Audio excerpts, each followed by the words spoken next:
नमस्कार विद्यार्थी मित्रों, सिद्धि हिंदी विद्यालय के इस YouTube चैनल में आप सभी का हार्दिक स्वागत है।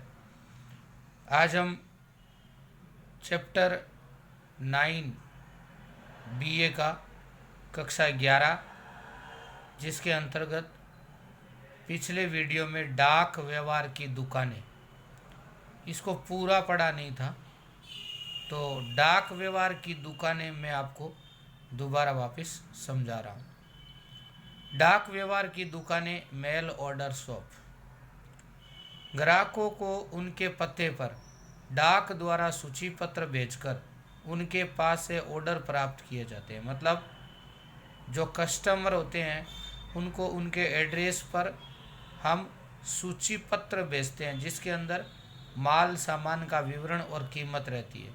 उसके बाद वस्तु की सुपुर्दगी भी डाक के माध्यम से की जाती है। उसके बाद में ऑर्डर लेते हैं, ऑर्डर लेने के बाद में डाक द्वारा ही वापस वस्तु को भेजा जाता है और वस्तु के भुगतान की सुपुर्दगी भी डाक द्वारा ही वसूल की जाती है। मतलब पैसा भी डाक द्वारा ही लिया जाता है,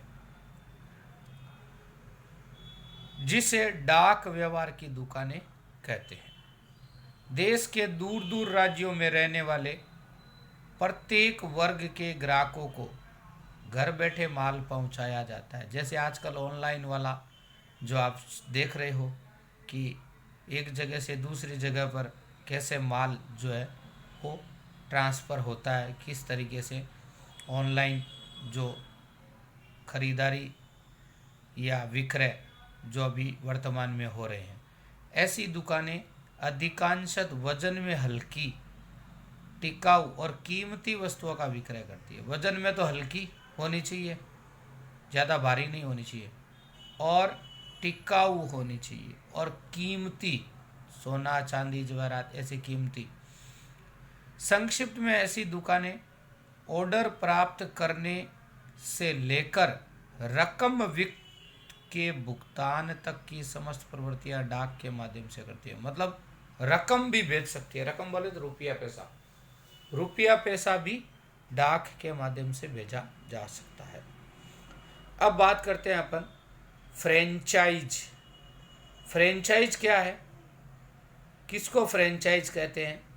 किसी निश्चित ट्रेडमार्क अथवा ब्रांड वाली कंपनी के साथ करार बोले तो समझौता या अनुबंध करके उसी कंपनी की वस्तु या सेवा देने की अथवा वस्तु निर्मित करके विक्रय करने का विशेषाधिकार दिया जाए, उसे फ्रेंचाइज कहते हैं।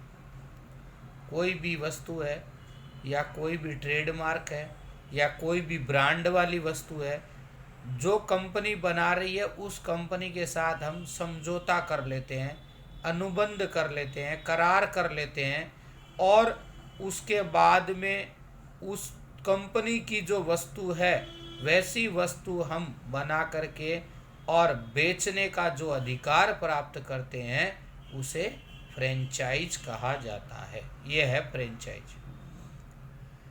इस प्रकार की दुकानें बड़े पैमाने पर फूटकर विक्रय करती है। इनकी व्यापार करने की जो पद्धति होती है, वस्तु की गुणवत्ता, दुकान की सजावट मूल कंपनी जैसी ही होती है। जो कंपनी हमारी मेन हेड ऑफ ब्रांच है उसके जैसा ही सजावट और उसके जैसे ही गुणवत्ता जो है वो हमें मिलती है। सामान्य रूप से जिन वस्तुओं का उत्पादन करके विक्रय करना हो तो मूल कंपनी कच्चा माल उपलब्ध कराती है। मूल कंपनी क्या देगी? कच्चा माल, फिर उसको आप तैयार करो। इसके बारे में सतत निरीक्षण करके सुधार लक्ष्य मार्गदर्शन देती है।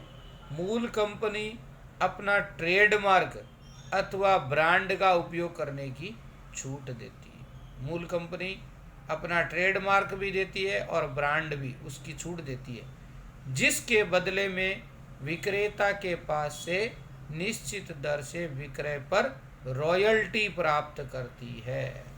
मतलब उसका पैसा जो है वो हमें भुगतान करना पड़ता है। जब तक वो कंपनी का प्रोडक्ट हम चलाते रहेंगे तब तक हमें उस कंपनी को पैसा देना रहेगा। इसे कहते हैं रॉयल्टी। मूल कंपनी ऐसा अधिकार प्राप्त करने वाली व्यावसायिक इकाई के कर्मचारियों को प्रशिक्षण देती है।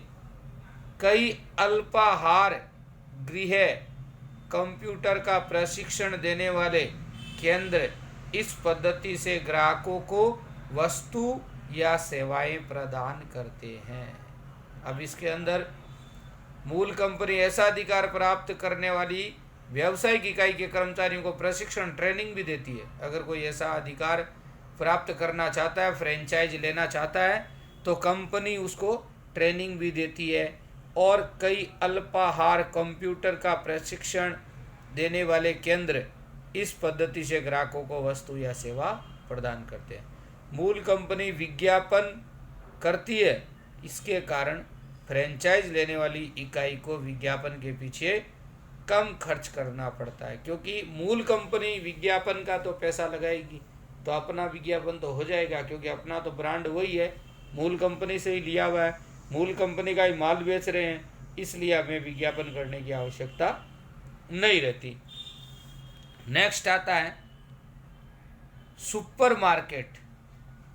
सुपरमार्केट बृहद पैमाने पर फूटकर विक्रय करने वाली दुकान है। बड़े पैमाने पर फूटकर विक्रय, इसमें विक्रय की जाने वाली वस्तुएं प्रतिष्ठित कंपनियों तथा उत्पादकों के पास से बड़े जत्थे में क्रय करके ग्राहकों को उचित मूल्य पर वस्तुओं का विक्रय करती है।